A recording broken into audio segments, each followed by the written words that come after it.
Marcelão, qual a maior vulnerabilidade do ser humano e como é que isso impacta no emprego dele hoje? Vamos lá, vamos ver se tem as maiores vulnerabilidades. Pois é, meus queridos, pois é. E esse patrocinador aí, será que a gente não podia... A gente podia conversar com ele pra fazer, sabe o quê? Uma ferramenta pra limpar a empresa, né? Paralto, aí uma ideia. Olha a ideia aí, Diegão. Olha a ideia aí, hein? Vamos aspirar Escuta a empresa pra tirar os gestores que não são gestores e os colaboradores que não são colaboradores. Mas, brincadeiras à parte. Qual foi a minha pergunta? Diga aí. Qual a maior vulnerabilidade do ser humano e quais os impactos dele no emprego? A mente do cidadão, né? Como a gente se percebe, como a nossa mente nos percebe. A nossa mente é o maior... Como é que a gente fala da mente humana? Assim, se eu começar a falar de mente humana aqui, a gente vai dar outro para podcast. mais outro podcast. Mas o fato é que o nosso cérebro, o cérebro humano, sempre quer nos proteger. Ele quer o mais fácil. Ele quer te proteger, ele quer o que não dói em você. E é sempre o imaginário, né, Marcelão? Sempre no imaginário, né? É engraçado você estar falando, eu fiz um curso também com relação à mente humana, e é engraçado que o cara falou um negócio que é um exemplo claro. Você entra num baita de um restaurante self-service, tem de tudo. Porra, tem tudo lá. Você termina pegando arroz, feijão, uma carnezinha e acabou-se. E vai lá sentar. O cara tem opção demais da conta. Mas ele pega o arrozinho, o feijão, tá. O cérebro parece que não quer que o cara trabalhe. Não é isso não. É porque o cérebro, aquela experiência de comer uma lagosta vai ser traumática pro cara que vai comer a primeira vez. Então aquela lagosta tu tem que comer num ambiente onde não te doa. Na beira de praia, que você vai rasgar lá com a mão, morder com os dentes. Tu quer uma coisa mais complicada de comer que caranguejo? E não tem nada pra comer dentro? O cara dá uma... E acabou. Tu ainda vai quebrar o dente com aquele negócio. Tu ainda vai engolir umas cascas que vai fazer mal pro teu intestino. Tu ainda vai... tem um pelinho. Então, o nosso cérebro, tudo que dói, tudo que incomoda e que ele sabe que vai doer e que não vai gerar pra gente hormônios da felicidade, ele tira fora. Então, no ambiente de trabalho é a mesma coisa. Quando eu te jogo uma coisa nova pra você fazer e que aquela coisa tá fora da tua expertise, e que para você fazer, você vai ter que aprender, reaprender, investir tempo, investir horas de aprendizado. O teu cérebro fala, não faz não, deixa para lá, não faz não. E tu acaba que vai fazer aquilo com muita dor, tu vai fazer aquilo com muita... Vai procrastinar aquilo no máximo que você puder, vai fazer. Mas não vai fazer com amor, não vai fazer com tranquilidade, nem com satisfação. Então aquilo que te gerou dor, teu cérebro já começa a te regular. Então ele não quer que você faça. No ambiente de trabalho vai ser isso. Aquele chefe, aquele gestor não, que te causa essa sensação, tu vai começar a fazer o que com aquele gestor? Tu entra no banheiro. Quando ele entra no corredor, tu entra no banheiro. Quando ele entra na tua sala, tu nem olha pra cara dele, tu quer virar um vaso de planta. Então tu começa a evitar aquilo. O cérebro é a mesma coisa. Então a questão da doença mental e de como você adoece é porque você tem que enfrentar essa situação todo dia e ir de encontro à tua crença maior que o cérebro está te falando. E aí você acaba criando não só as crenças limitantes, mas as crenças sabotadoras. Pô, eu não nasci para ser vendedor. Eu não nasci para vendas. Eu não nasci para atendimento. Eu não nasci para pós-atendimento. Eu não nasci para lidar com o público. Quantas e quantas vezes eu não escuto isso?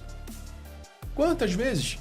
Então, as relações de trabalho e a nossa saúde mental, elas estão intrinsecamente ligadas. E as pessoas têm que aprender que saúde mental é fazer... E por que o RH também não tem responsabilidade? Porque contrata mal. Contrata um cara para função que não é a função dele. Contrata... Tá com o currículo do cara na mão, tá fazendo uma entrevista do cara, tá vendo a fatiada da pessoa, contrata o cara para fazer café e depois tá querendo que o cara limpe banheiro. Né? Isso é um exemplo simples. Uma coisa que eu percebo também, você falando no assunto aí, tem empresas que nem fazem... Tu já foi contratado para fazer café e acabou limpando o banheiro?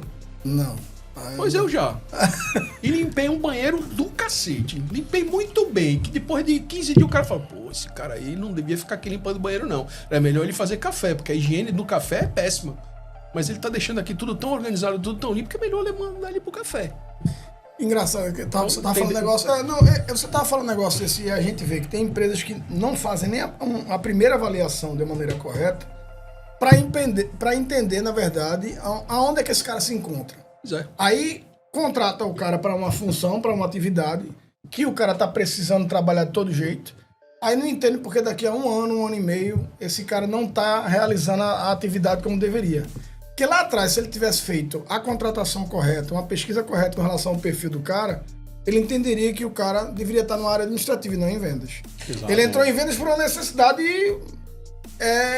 agora, aquele momentâneo ali, ele precisa do dinheiro, ele entrou em vendas. Aí daqui a pouco você começa a ver que o cara não vai dar pro negócio e fazer um trabalho bem melhor se fosse no administrativo, onde foi sinalizado lá atrás, caso tivesse sido feito o perfil. Pessoa, nós estudamos isso com Marcelão, o perfil. Então, perfil. Então, assim, hoje, primeiro, você tem que estudar e aprofundar e fazer o seu autoconhecimento.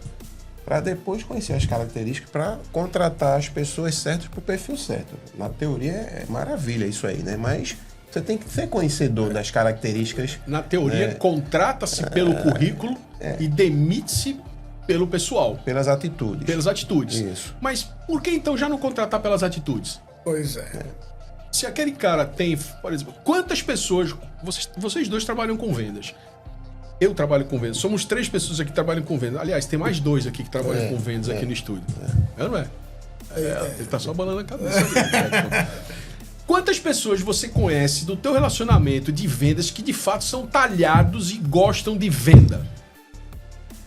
Que você fala assim, pô, esse cara gosta, esse cara ama o que faz. Quantas pessoas você conhece? Quantos professores você conhece hoje de graduação, pós-graduação, seja lá do que for, corte e costura, culinária, e que amam o que fazem? Quantos consultores de empresa hoje você conhece que amam o que fazem? As pessoas falam, eu amo o que faço. Quantas pessoas você escuta dizer isso? Pouquíssimas pessoas. São poucas pessoas. E por que a gente não contrata essas pessoas e coloca no lugar certo, né? Aí você, às vezes, contrata uma pessoa errada, você vê que ela sofre para executar aquela função e aí vai esgotando. A questão, né, acaba virando... Quem nunca já acordou de manhã e teve aquela sensação, pô, hoje eu não tô afim de ir pro trabalho? Alguns sinais... Atenção aos sinais, né? Atenção aos sinais. Roger sempre fala isso. Atenção aos sinais. Outro. Quanto tempo faz que você não tira férias? Posso falar. Eu não tiro férias há mais de 20 anos. Estamos errados, né, Marcelo? Eu também passei 8 anos sem tirar. Sabe por que eu não estou errado? Porque eu me divirto fazendo o que eu faço. Tá. Olhando por esse ângulo aí... Eu me divirto fazendo o que eu faço e posso me divertir fazendo o que eu faço. E eu acho legal que eu consiga me divertir. Mas isso tem um custo. Qual é o custo? Tu tem que ser bom no que tu faz e tu tem que estar pronto, porque muita gente não vai reconhecer isso em você. Né? Nos dias de hoje, tu entrar numa sala de aula hoje, de qualquer instituição de ensino, é um grande desafio para um professor, porque o aluno não quer o professor, não tem carinho, não tem nenhum amor, nem amizade mais pelo professor. O coordenador e o gestor escolar também não, muito pouco. Então, a estrutura, o reitor da universidade prefere a aula EAD porque aquele professor tem um custo, porque ele vai gerar reclamação trabalhista, porque a universidade paga bem. A relação é muito tumultuada. E Marcelo, e você falou num ponto aqui, que é educação, né? A gente muda uma nação pela educação. Os professores hoje que sobem as comunidades para dar aula são os heróis. Eu acho que se não fossem os professores hoje, o país já tinha colapsado. Já. Marcelo, porque para você subir os salários que eles recebem, quem cuida desses professores? Lembra a pergunta? Quem cuida de quem cuida? Quem cuida de quem cuida? Eu acho que Marcelo falou um negócio aí dos alunos não querem o professor, tem os colaboradores, tem os gestores, né, da faculdade, da instituição de ensino. E ainda tem uma briga desses caras. Hoje, no mundo atual, está tendo uma briga dos caras com os pais dos alunos que vão até em sala de aula com algumas discussões que a gente já chegou a ver matérias por aí de problemas maiores do que um simples bate-boca, vamos dizer assim. É terrível. Outra coisa, a gente fala, né, do gestor organizado. O que é um gestor? O gestor é um cara que olha a empresa por todos os ângulos, né? Ele é um cara estratégico que tem que olhar a empresa.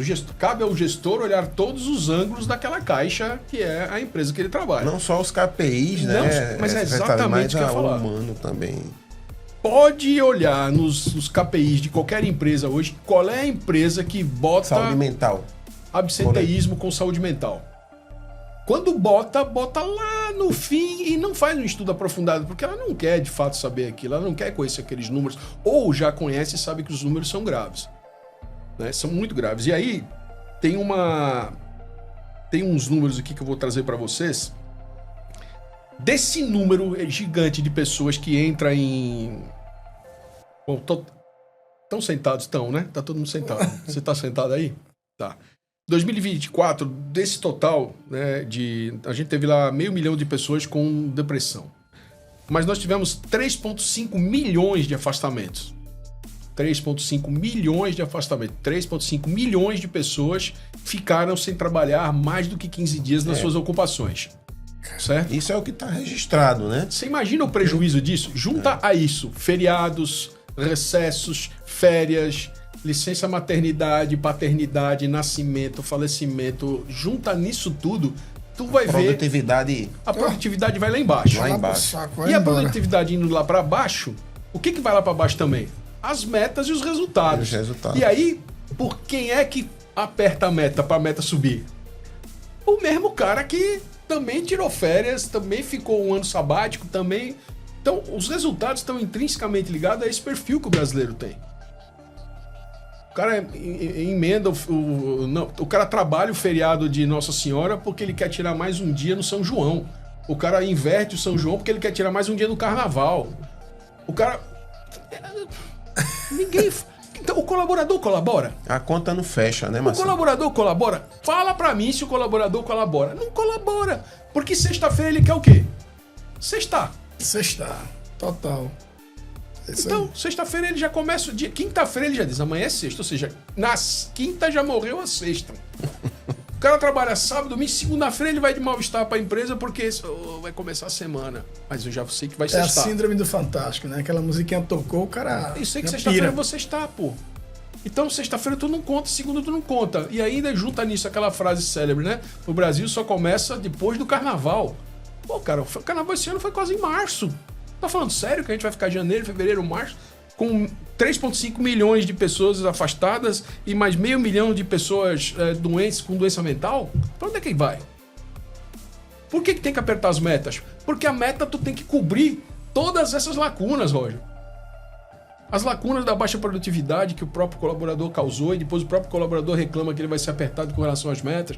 Tá errado? Tá. As metas são tangíveis? Não são. Muitas metas são intangíveis, não são realizáveis. Mas a empresa, para sobreviver, ela tem que fazer com que as metas existam. As metas existem por uma razão. E também tem um ponto interessante. Tem outro ponto também, né, Marcelo? Porque só que a gente interromper. Né? Porque eu criminalizei a empresa, entre aspas, e estou salvando a empresa agora, porque a empresa tem que sobreviver. Todo negócio existe para quê? Para sobreviver. Tem que ser saudável. Tem que ser saudável. Tem que ser saudável. Então a empresa ela tem a sua culpa? Tem. Mas o colaborador tem também a culpa. Onde é que os dois se encontram no meio do caminho para fazer com que o negócio exista? Tem que haver o equilíbrio. Exatamente. Então, estou fazendo a reconstrução desde o BIP. Isso. Fizemos lá o Teletrim, passamos pelo celular, passamos mal, entramos no absenteísmo, adquirimos depressão, ansiedade, síndrome do pânico, dor de cabeça, dor de barriga, adquirimos tudo. Como é que chama a doença do Deco lá? Então, dor de dente, dor no trigêmeo, dor de tudo. Só que a empresa tem que sobreviver.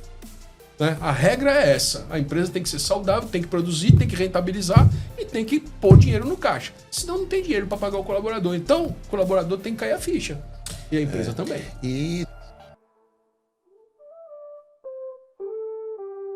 Marcelão fala o que tem de falar, faz resenhas e comentários, dá sua opinião, doa quem doer. Curta, compartilhe e comente, deixa o seu like. E muito obrigado por prestigiar o canal Fala Marcelão.